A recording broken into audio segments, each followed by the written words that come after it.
program, I will always make at least one good mistake starting off the stream. So I'm here with Jim Wagner of East Side Games. East Side Games is known for games such as the Greasy Money with Trailer Park Boys, the Archer Danger Phone, and Always Sunny in Philadelphia Goes Mobile, as well as previously Pot Farm and a whole bunch of other games. Yeah, Jim, you want to talk briefly about East Side? 9 years, almost 10 years now. We've been making, I guess, Greasy Money. We started building that game about 4 or 5 years ago. I was just saying time is completely relative now. I have no idea even what year or month we're in some days. But it was 4 or 5 years ago we started working on Greasy Money. Previous to that, we were interested in idle games. And we made a kind of weed version in the Pot Farm universe. An idle game was our first one. I think that was called High Profits. And it was basically, adventure capitalist, but with weed. And then Trailer Park Boys was not only our first idle game, or not only our first IP game, but our first kind of foray into making a more robust kind of idle game centered around narrative. And it was well received. A great game to this day. We're continuing adding content to it. And we've pivoted in that direction of really going after narrative idle games as our niche. So, as you mentioned, we've released Archer, a game for the Archer franchise, for Goldbergs, which is that kind of more mass market sitcom, and Always Sunny in Philadelphia. And then we've got a couple more in the pipeline that I can't talk about, but some really interesting things going on there with some big IPs. That's awesome. Why don't we get started with talking about the process to first jump into that?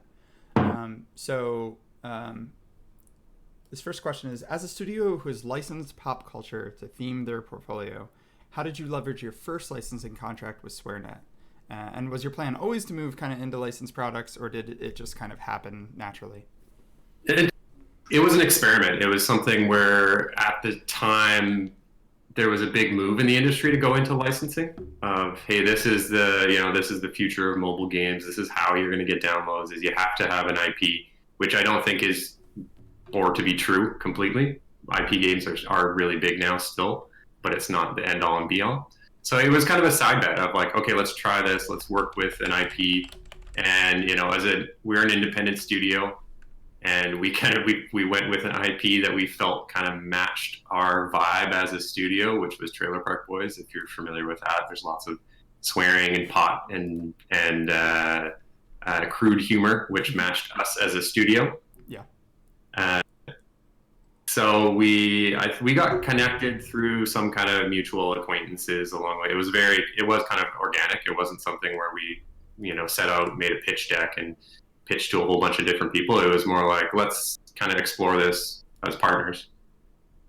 And it turned out amazing for us. So we really enjoyed that of working with IPs and expanding on their universe and creating content for their fans. And so that's the direction we decided to go in and really kind of double down on it. And it wasn't the plan from the start, but it's worked out really well for us. So if I recall correctly, SwearNet as a company is built around some of the characters in Trailer Park Boys, right? Like they are also the IP and brand managers, or at least have some handle in the brand. So were you working with them directly? Was there like communication about the different narrative beats? And okay. Yeah, it's been great working with them, especially because they're kind of an independent IP as well. We have direct contact with them, and we're able to, there's no kind of middle layers between us and the IP holder, which is always an amazing situation to be in. Yeah. It's not always the situation, especially with bigger IPs. Sure. There has to be that because they just don't have the time to directly deal with us all the time. But we always try to find some way to have some direct contact, at least at some point during the process. Yeah, I assume. But Trailer Park Boys is great. If you're not familiar with that IP, I recommend you go out and watch the show on Netflix. It's Canadian, before Schitt's Creek, there was Trailer Park Boys was our sole successful export of comedic television content. And we've been so lucky that they trust us to just like basically kind of do it whatever we want to expand on the characters in the universe with storytelling in our game. It's funny. I think when I first heard of Trailer Park Boys, someone recommended it to me as Canadian It's Always Sunny in Philadelphia. So Yep. I think there's a good connection there that you're working with both of those brands. Yeah, yeah, and I think that was I think when we went out and started working with Trailer Park Boys, we were not big enough to work with to go out and secure Always Sunny in Philadelphia. But once we had the success of Trailer Park Boys, that was our first. Like that was a calculated move of like, absolutely, this is the American. We referred to it as the American Trailer Park Boys. Nice.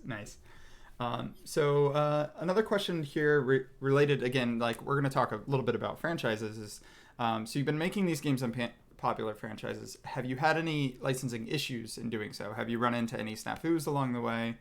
And if not, like, did you have any challenges pitching kind of to these studios? Mm-hmm. You know, what was that process like? Were there any kind of roadblocks along that way? Yeah, I think I kind of touched on it. Just the bigger the IP, it's generally just kind of the longer the turnaround is. I wouldn't say it's difficult. Like it's not. It's never. I think I pride ourselves on having really good relationships with IP holders. So it's not a question of like people slowing down the process. It's more just it takes time. They're busier. There's more people that you have to engage with, and more people just means more time. But when it comes to pitching, I'm trying to think. When it comes to pitching, it's more about usually us not being able to make it work in terms of mapping the IP onto the idle mechanics, because that's something where we spend a lot of our effort. Like I think we're at this point we're really good at making pitches and pitching to IP holders. And I feel like if we really wanted to, we could make a pitch that works. We kind of do our own due diligence to make sure that we're actually building a game that works. Yeah. Because sometimes, and we've done this where we've explored IPs that we think are a good fit and then end up just not coming together and supporting the idle mechanics. Yeah. Are you reaching a point where IPs are coming to you? Yeah, definitely.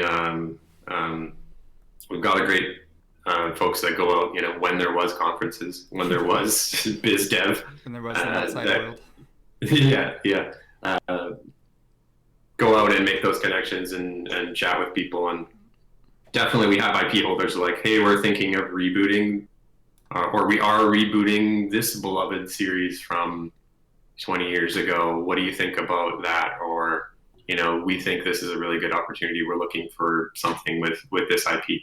So yeah, it's been really great, and having great relationship with IP holders is definitely one of the keys to working with IP holders. Yeah. So the next question is from Akerson. Thank you for all your questions, Akerson. They're great. So idle incremental games have been a popular source of pop culture licensing, as the format tends to be malleable to fit any theme. So this is kind of what you touched on. Mm-hmm. Do you think there could be a better format for these types of games in the future, or is it the mechanic light, theme heavy approach going to be sort of like the go-to process? So I guess the question is idle incremental, as it works so well with any theme, is this going to be the continuation in the next 10 years, 20 years? Are we going to see a lot of brand tie-in games in this genre, or do you think there's a future genre or future evolution for these kind of branded games? I mean, completely self-serving. Yes, absolutely. This is the future because this is what my studio is doing. But I kind of touched on this in the previous answer. Not every IP maps to idle as well as you may think. There are things that you think it's going to fit, and then it just ends up like you're not able to make the pieces match up the way you thought they were. So one thing that we are looking at with future games is using this idle game framework as one of the pieces, but also layering on more mechanics that really fit the IP better and better. So, for example, it could be the idle game as the kind of core, and then maybe a light battle system on top of that. Yeah. And you see other games doing this as well, the Idle Mafia is a good example of that. Just layering on these secondary mechanics to it that I think fit really well with the IP and using that with the kind of underlying framework Yeah. of the idle game. I think it's interesting too, because there's kind of in the roots of idle games, there's a lot of the early games and even some right now like NGU that are idle, but within idle it's a variety of mini games or variety of elements feeding into that idle process. Yeah, because I think idle is such a good backbone. It's a really satisfying progression system to have these big numbers and these kind of bursts of progression, these plateaus and these rushes. So I think that's kind of when definitely 10 years, I think about layering more things onto that backbone.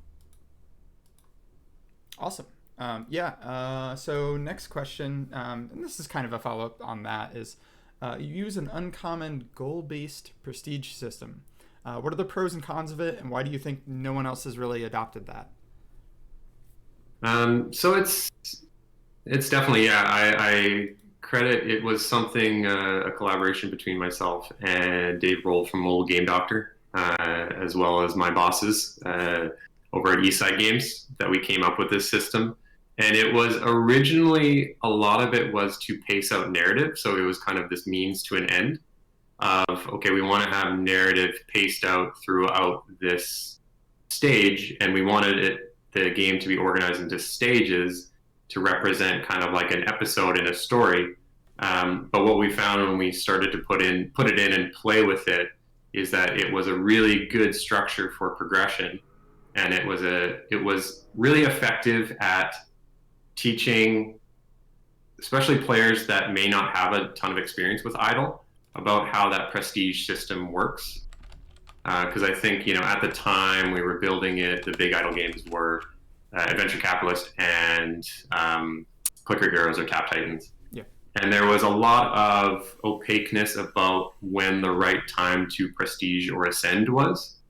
So as a player, you really had to know when is the best time, and if you did it the wrong time, it actually was a negative experience.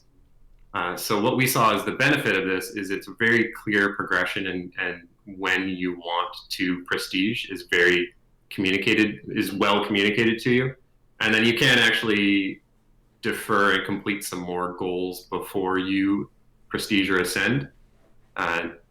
So it is a player choice still of, do you want to grind for a little bit more resources or do you want to ascend now? But it's very clear, like, now is the right time to do this. And it also fits really well with narrative because it wraps up the story, and the story wrapping up fits with your reset. So it feels like a natural, these things work together. It's not like, why did my stuff get reset? That totally makes sense. So kind of a follow-up on that. So you were doing these goals, you're kind of setting it in this very narrative-themed space. For those goals and kind of for the narrative that you're creating, is that something that's completely created by Eastside? Is that done in partnership with the brand holders?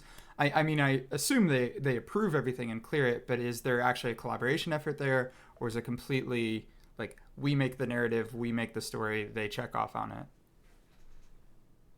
So it varies IP holder to IP holder. Like Trailer Park Boys, we've been working with them for 4 years, and they basically trust us to do whatever we want at this point, because we've demonstrated that we know those characters in that world so well. But when we're just starting to work with an IP holder, definitely it is submitting scripts to them, taking feedback, doing revisions, and showing them the finished product before it goes into the game. And then over time, that just kind of loosens them. But that's definitely part of it. The trust becomes heavier and stronger. Yeah. Yep. No, that totally makes sense. I do think it is interesting, the concept here of very narrative heavy idle games. Mm-hmm. There's always been a space on that, right? There's Darkroom and Candy Box and a lot of games that the whole structure of the gameplay is built around this growing narrative. But I do think the way you're handling narrative is slightly different, because your narrative is within the system. Once the player feels comfortable in that system, you're continuing the narrative in it. Whereas something like Darkroom, the unfolding process, the kind of blossoming out of mechanics, is how the narrative is told. So it's two different ways to tackle narrative, all within the same kind of mechanic structure. Mm-hmm. It's like I would refer to Darkroom Candy Box as implicit narrative, and what we do is explicit narrative. Yeah. And that is going back to that previous question. One of the drawbacks of our system is it's very content heavy. And that's something as a studio from our roots of working on very content heavy games like Pot Farm, where we were pushing new content like 3 times a week. That as a studio, we were very comfortable with that. But it definitely requires like more people and a different mindset than say, okay, I put this thing out here. I update this game once every 2 weeks or once a month, or even, I do a big update every 3 months or something like that. We update, 3 times a week. Yeah. We push new content 3 times a week. You beat me to the question. So thank you, Peachtree Oath, for the question. But the next question was, how do you worry about your content treadmill? And do you ever feel the need to slow down player progress for the sake of having those new narrative pieces, or is the progression speed completely independent of production times? I would say there's thought to it. So yeah, we definitely want to make sure that at the end of the day, what is most important is the progression feels good. But we definitely think about, okay, well, how can we stretch this content while it still feels good? We don't want people to blow through and then have no more content. Yeah. I think the best way to achieve that is through what we do is with limited time events. So our limited time events are where we put the majority of our effort into making really good content, and then we can recycle that. We do rerun those over and over again. And I think we try to do 1 or 2 new events per month, but then we'll recycle in old ones because they're still great. Like it's like, watching your favorite TV series. You don't just watch it once and then you're done. You go back and you watch your favorite episodes. So we found we can reuse content that way, and players are happy to have that content, happy to have those kind of reruns. And then we have a separate track, which is the main game progression. And then we put in like new content, I think once a month for that. But we're okay with people getting to the end of that as long as we've got, fresh new events and fresh new prizes coming every week. We find that players are amenable to wait around, and we kind of liken that to, the new season of especially in this kind of, with the advent of streaming, is like you binge watch. So it's like the new season comes out, you binge watch it, and then you're waiting X amount of time for the next drop. Yeah. And we found that kind of analogy works for our game as well. There's people that will binge through when we drop content in like a day, and they have to wait another 3 weeks to get new content. But I think people are used to that now, and it's not a problem that we hear about a lot. And you find even with the idle systems, people can breeze through something within a day? Yeah. So I mean, there's an amazing community of folks especially on Reddit, that have deconstructed the game and have built amazing, crazy spreadsheets and tools of what is the optimal path through the game. And, they've got all these resources saved up just waiting for the new drop so they can tear them apart and figure out how they work. So there's at least one in every community. Yeah.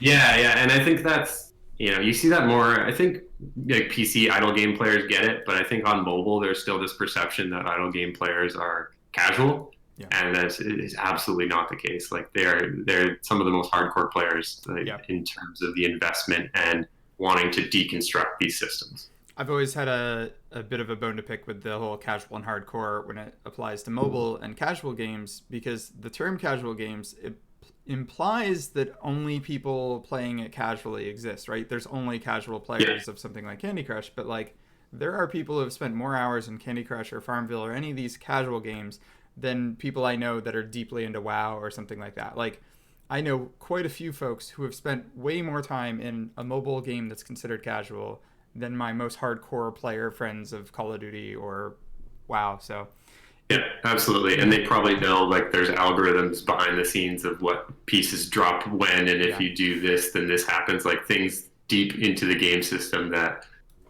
is not casual. Not at all. This is actually a good segue. I wanted to talk as well as about Farmville. There was recent news that Farmville is shutting down its servers, the original, I think well over a decade now.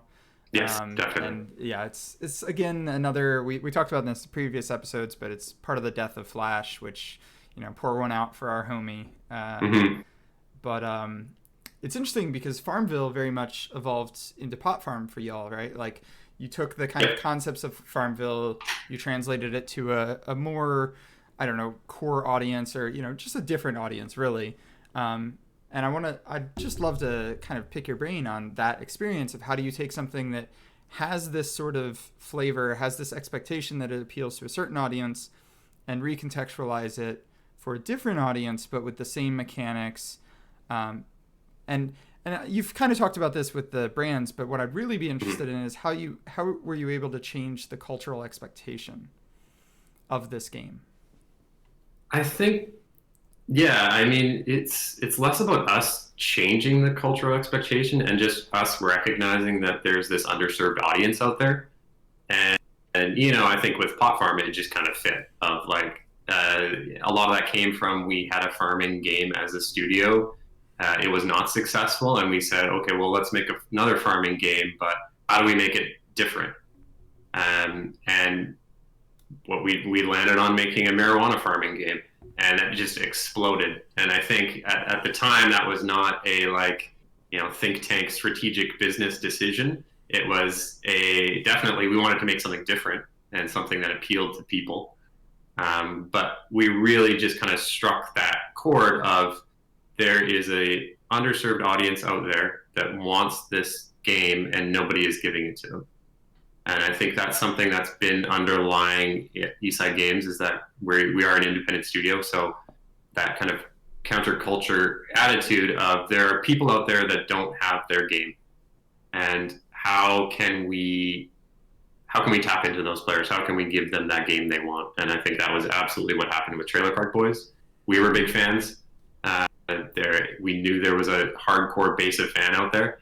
I think we had lower we underestimated how powerful that fan base was. Yeah. And it's been amazing, like the players that the fans' affinity for that game and for that content, as well as actually we've brought in new fans to that content, like people that we did a survey at some point and we found, I can't remember what percent it was, but a significant percent of people had never watched the show before they played the game. And then they started watching the show. So it's a great IP, and I think it's just that fan base is so underserved. So I don't think I think it's more about just ignoring expectations. Yeah. The expectation that only women play farming games. Yeah. And it goes the other way, of that only men like more hardcore games or PvP. Yeah. Yeah, I think it's, and not getting caught in those stereotypes. I think it's interesting because for me personally, I started my career in games in mobile about a decade ago, probably for the same reason that y'all were kind of entering mobile or working in mobile. It's just like, that was a great time for indies, right? 2010, kind of going from Facebook games to mobile games, for especially in casual spaces, there was this wide world of new opportunities. And I think it's interesting because like we as indies could do the thing that would be risk averse, right? Making a pot farm game labels your company as the pot company, but that's something you can do, right? EA, maybe not so much, No. Eastside can lean in and just be like, yeah, we're the pot people, like that's us. And I think that it's interesting that not only did you do it and it succeeded, but then you were able to build kind of a company brand around that. Or as you said, that brand was already there, but you were able to publicize it and be open about it. Like, yeah, this is us. Like, we are, I don't know if you want to say party people or whatever terminology is, like, we're chill, we're cool, we're kind of alt culture at the time. And 10 years ago, I think that was probably more, I can't speak for Canada, but in the US, definitely marijuana as a concept was still considered as a public taboo, but it was understood that, yeah, no, there's a counterculture for it, there's an audience. Now, 10 years later, it's become the norm. We have states legalizing it here in the US, and like you definitely were ahead of the curve, I think, in just being like normalizing it and being like, yeah, no, it's totally fine. We're gonna have fun with it, and it's part of our company's brand. Yeah. So I can't speak for Canada, of course, but like in the U.S., I do think, yeah, you were ahead of the curve. It's always been looser up here, but it was absolutely the same thing. Is there was a lot of stigma around it. It wasn't. I wouldn't say it was accepted. It was just not as enforced as it was down in certain areas in the States. Yeah, absolutely. What was I going to say about that? That is absolutely, I think, so you're back to your original comment about an advantage for indies is, yeah, like going to those places where bigger studios might not be willing to go or take a risk is reaching those audiences. And especially like, I think as indies is not trying to make a game that's mass appeal, not trying to make the game that everyone is going to play. It's like, what's a specific community or specific culture? Where's a gap in the market? And don't worry if that community is only 100,000 players or 10,000 players. If it appeals to them and it's something that is you strike that kind of passionate group of people, then it'll do well. And I think indies try to compete with the big companies in terms of being the big mass market hit, and I think that's really hard to do. And when you try to please everyone, you end up not pleasing anybody. Sure. I think to even point out the recent success with Among Us, I think there's a relative comparison for y'all as well, is that like as well for indies, success doesn't come overnight, and sometimes it does take a while. Like Among Us has been out for 3 years or so before now it's just like I didn't know that. Yeah, I didn't know it's been out for 3 years. Pot Farm led to your brand successes. I'm curious. So I know Pot Farm wasn't your first game, and I know there were some games in there between. There's Ruby Skies, if I recall, and a couple others. So would you say Pot Farm was the first success for Eastside, or was there previous successes leading up to it? And then between Pot Farm and Greasy Money, like what did you all do? Was it a lot of working in new IPs? Was it just working on Pot Farm? So the original Pot Farm Facebook game was definitely the first kind of breakout hit for the studio. And we continued to work on that. Like I said, we're very much invested in content and live ops and continually giving content to the players. So we continued working on that. And then we had other teams looking at, basically exploring other mechanics of what if we did a battle game on Facebook and then pivoting into mobile. And we've tried a couple times to make puzzle games, and we're going to probably keep trying to make puzzle games because I think that's something that as a studio, as creatives at the studio, appeals to us, but it's really hard to make puzzle games. So we haven't cracked that one yet. But always it's been, having lots of irons in the fire, trying out lots of different ideas. So between Pot Farm Facebook, we actually made a Pot Farm mobile game called Pot Farm Grassroots. And that was a big success for the studio as well. And then we made some more mobile games, and then we made Greasy Money, which was a huge success. And then, like I said, that led us on to this path of narrative-driven idle games, especially with IPs. And we followed that up with Goldberg's Archer, Always Sunny from there. So I have a question that's more specific for you, Jim, than for Eastside, is if you could get any brand to work on, what would it be? What would be your dream brand? That's a good question. I have a couple of those, and we're actually working with them. So now I can't say what they are. You've backed yourself into a corner, the NDA corner. Oh, it's the worst. Exactly. Yeah. So stay tuned. Follow Eastside Games on the Twitter that's somewhere around here. Yep. It's about. And stay tuned for some exciting announcements. Awesome. Yeah, that's cool. I would say that there's one in particular I could take a strong guess at, but I'm not gonna. I could watch your eyes, see if there's the right, blink and Morse code it to me. But yeah, there are certain brands that certainly make sense for Eastside, and it would be wild to think you haven't at least had those discussions with them. So I'll leave it at that. But yeah, okay. So let's move on to another question from, I believe this was also from Akerson. Thank you. On the mobile market, do you think a good idle game can exist without kind of the flashy theme or, the very like strong aesthetic space, in the same way a licensed game can, in a world where ASO is king? So can you have, the pot farm game now when there's also a Wiz Khalifa pot game? Like, can you have a non-licensed game and still succeed in this world of like hardcore ASO requirements?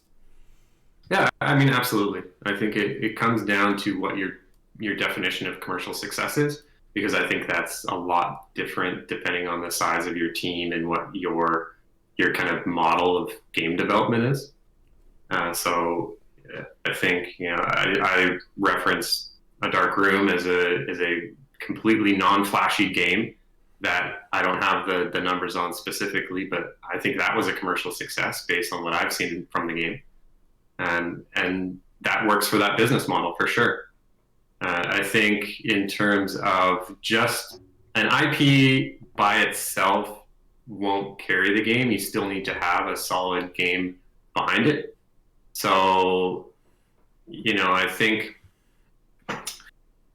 it's the flashiness of the game will bring in more players, and an IP will bring in more players, but there's still the kind of base game that needs to work for it to be a commercial success. And I think, what was I going to say here, is you definitely limit yourself by not having the flash and the polish. But you can still be a commercial success, like I said, if you're targeting a smaller group of people that are passionate. So, it's all kind of relative. So it's a crappy answer, but it is, yes. At the end of the day, the TLDR is yes. You do not need an IP to be successful, but for us, we use it as a way to reach out to these niche communities and these niche fan bases in a way that we know appeals to them. Gotcha. Yeah, I think as well, especially the kind of exodus from Flash to mobile that we've seen over the years, and especially now with Flash going on the wayside. But like, there's been a ton of games that have gone from Congregate as not necessarily the flashiest, not necessarily the most aesthetically pleasing game, to evolve to this thing that is just larger than life. I mean, even something like Adventure Capitalist has grown leaps and bounds from its initial kind of web-based versions. And like, I think specifically, like, if you've ever played Realm Grinder, which was one Congregate published, but its initial version was not very aesthetically pleasing. And I played that one. They did that reskin, and like, I think it can be done if, like you said, if the game is good, if it has good backbone, like, it doesn't necessarily matter because that brand can be added later, right? It can be, or it can be rebuilt with a brand in mind. I think Realm Grinder is a great example of getting a V1 of your game out there that maybe isn't the flashiest, but getting it in front of the right people. And absolutely, Congregate at that time was the right people to look past the graphics and the polish of the game and really look at the mechanics and see how they engage with those. And then once you have that, then absolutely you can think about, okay, well, I know that the lack of flash to that's actually bad because now I'm getting confused with the technology flash. The lack of polish on this game limits my audience. That's a fact. Like in the mobile marketplace, especially, is the lack of polish will affect the size of your audience. But if you can identify a smaller audience that will accept that, work with them, get something that works, and then bring the polish in, is better than trying to do the polish and the game at the same time. Yeah, I think there's a great story. We're hopefully going to be having someone from Codename soon about their process of going from Crusader of the Lost Idols to Idle Champions, and the same kind of make a great game. Then, if you have a brand in mind, or if a brand comes to you, or any process there is having a good game with those good roots is kind of that important first step. Yeah, I can tell you from firsthand experience, trying to build a novel game mechanics, and work with an IP at the same time is incredibly stressful. So 100% go out, build a game that you feel great about and is performing well, then reskin it with a brand would be my advice. Yeah. So I have another question actually about the working with the brands. This was something we talked about before we started the stream. Is the idea of actually working with, especially with these brands, with the voice actors or doing voice work. It's kind of the obvious question to ask, but has it been considered? Is it something that you may do in the future? Obviously, mobile limitations are there. So if you can talk briefly about just kind of working with the voice talent. Yeah, we get this question a lot, and we consider it every time. But yeah, it's like you said, almost every time we think about this, we say that's an interesting idea, but there are limitations on size, how much, especially on mobile, how much you are asking your players to download, as well as, to an earlier question, effects on your content pipeline. So I think one of the benefits we have as a studio, the strengths we have as a studio, is we're amazing content creators. So, sometimes, and maybe it's not something to be proud of, we're putting in rewrites and, punching up jokes, days or even hours before stuff goes live. So it's having to layer on the recording audio for that would just really, we wouldn't be able to sustain that. That being said, it's not like it's maybe someday we'll figure that out. Technology will find the right partner, and we'll find a way to do that. But we haven't cracked that nut yet. Do you know if I guess with Swear Night this is probably more likely, but do you know if any of the actors or the talent have played the games? Yep, they definitely played it. Especially around the supporting cast, we've done a ton of engagement. One of the things that we pioneered on Trailer Park Boys was the idea of guest stars. So we'd go out, and so we have the licensing agreement with the core IP holders, but then we'll also go out and do little sub licenses with the supporting cast or guest stars from the TV show. And we found that a bunch that they especially, there was a few of them that were avid players of the game and played it every week, and they were so excited to get in the game and be like the guest star, the thing that players could win. So we've done Tom Green was a guest star, Sebastian Bach, Doug Benson. I'm trying to think if we had announced this, but Jay and Silent Bob. Hopefully we've announced it because it's coming in 2 weeks, so I'm almost certain we've announced it. Okay. If I'm not, I'm sorry. I'm sorry, Elon. I'm sorry, Viviana. Oh, no one watches this. You're fine. yeah, that's fine. I saw a Slack message poked up, but somebody linked that I was on a podcast right now, live on Twitch. So yeah. The only people watching it are the people that are going to get me in trouble. Are they submitting questions to you through Slack? I've ignored it. I've minimized Slack because I didn't want to be distracted of knowing who's watching me right now. So that's been really fun. Working with expanding that universe to beyond just the core IP, and then working with kind of guest stars, and that's something we want to continue to do in the future. That's awesome. So I have one last question. This one comes from me, and then we're going to do the kind of wrap up. So I want to talk briefly about monetization. So there's always a balance here of over monetizing, keeping the lights on. So especially a studio at the size of Eastside, working with brands where you certainly some sort of rev deals is worked out with them. You're in an environment where you have a lot of mouths to feed, and so you have to monetize accordingly. Smaller indies like myself, I can be lighter on the monetization simply because I'm not, running a large office. I'm not, having support staff. So I want to just hear your thoughts on kind of getting that good balance, especially with a brand, especially with brands potentially that could be hungrier for monetization than you are, or less so. What it's like kind of balancing that act of monetization. Yeah. I'll say that's never been our experience, that the IP is pushing us to monetize more. Um, it's just never happened. Their prime concern is always how the brand is represented and making sure that we're representing them in both a positive light and in a way that's true to their brand. And that's really, honestly, our monetization strategy is that we want to create really good value for our players in the content we're producing. And we specifically balance so that players that don't monetize can still enjoy it. That's one of the kind of balance play testing we do is we do balance passes, making sure that if a player checks in on a regular basis, they can still get through and experience the content and win all the prizes and get through the storyline.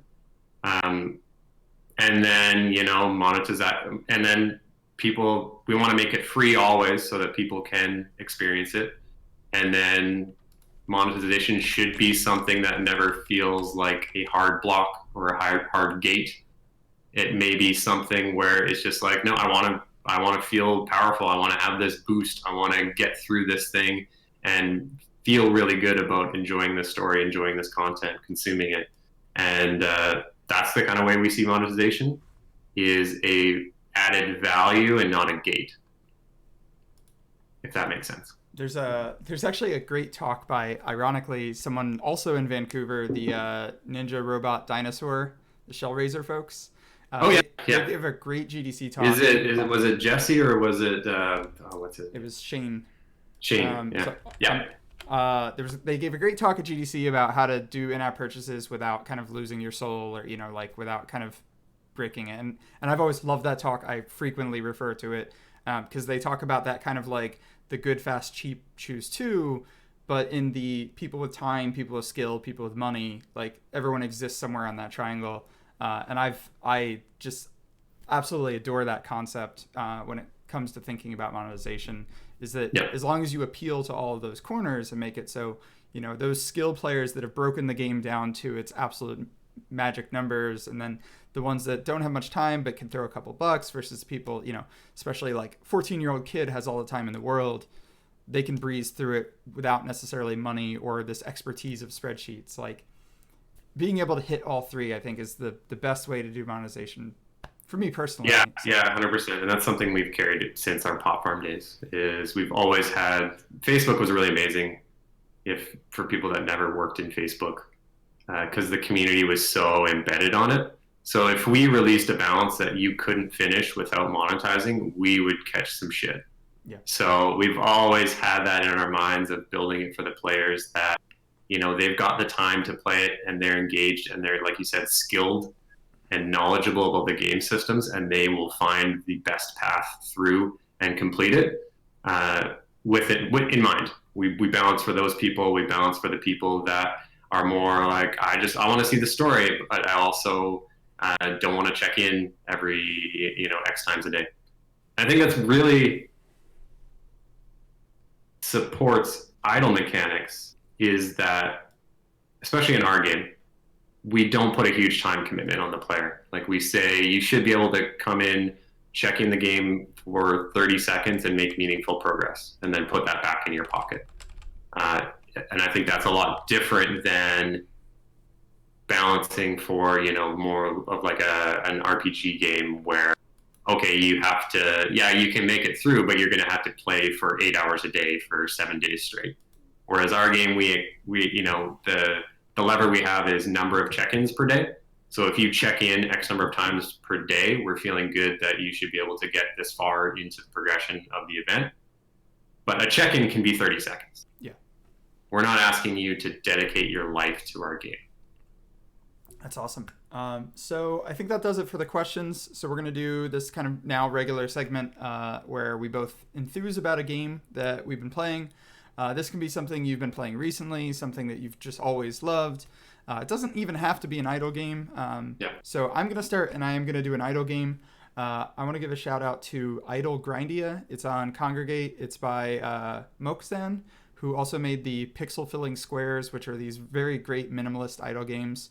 I've been playing it a ton lately. It's my new, I almost always have some browser tab idle game running in my life, and that has been my recent fix, pretty cool little RPG. I love the art. So that's my shout out. I'm just waiting on new content at this point, so keep at it. So Jim, what do you got for us? That's great. I play a lot more mobile games in the idle genre, just because that's my jam. And right now, the one I've been most recently playing is I always screw up the title, Prison Empire Tycoon or Prison Tycoon Empire by Cody Games. They've done a lot of mobile games and mobile idle games. And I'm really enjoying that one because they do some interesting things with punishment, which is, my school of thought has always been never punish the player. You never want to introduce bad things, especially in idle games. You just want to always be moving forward. And the punishment in an idle game is slower progress than the optimal. But the things that they do really well is this kind of, it's more of like a simulation, a fishbowl, an ant farm of seeing the system running. And in this game, there's actually these kind of meters of how you're doing in certain areas of the prison. And if they dip too low, then there's a riot. And essentially, you lose some of your progress. And that's so counterintuitive to me. But the fact that they've done a great job with the kind of simulation aspects, and you can see this world underneath or on top of the game system, it actually feels pretty good. So it feels more like that kind of old school PC tycoon game, like the roller coaster tycoon, but with idle game on top of it. That's why I'm really enjoying it. I think so that's on mobile. On PC, I'm going to check out Idle Grindia. That sounds great. My sleeper idle game that I always loved on PC was Mind Defense. That was the one I played. That's super bare bones, like visual, but then so much unfolding and so many weird mechanics that come into that game. And kind of like implicit storyline. So that was always my kind of like go-to weird sleeper idle game that I loved on PC. I think it's interesting, the punishing system. I recall one of the first GDCs I went to seeing a talk about how Zynga rewarded players for returning, whereas the earlier, I think, Big Fish games with Insane Aquarium and previous games punished you for coming back, right? Yeah. You came back, all your fish were dead, and it was like, how dare you have left, right? The Tamagotchi process. And one of the big things that Zynga and a lot of those early Facebook games did was the reward system instead of punishing, and how that was a game changer. And it's interesting now we've come full circle 10 years later. We're back at punishing as like an interesting system because we've avoided it for so long as designers. So that's 100%. That's absolutely that kind of 10 years ago was when I came up in design for free-to-play games, and it was never punish. And here we are, punishing our players. So now it's like a post Dark Souls world where it's 2020. Punishment is back on the menu. Yep. Yeah, it's 2020. Yeah. All right. So that wraps it for episode 3 of Idle Game Dev.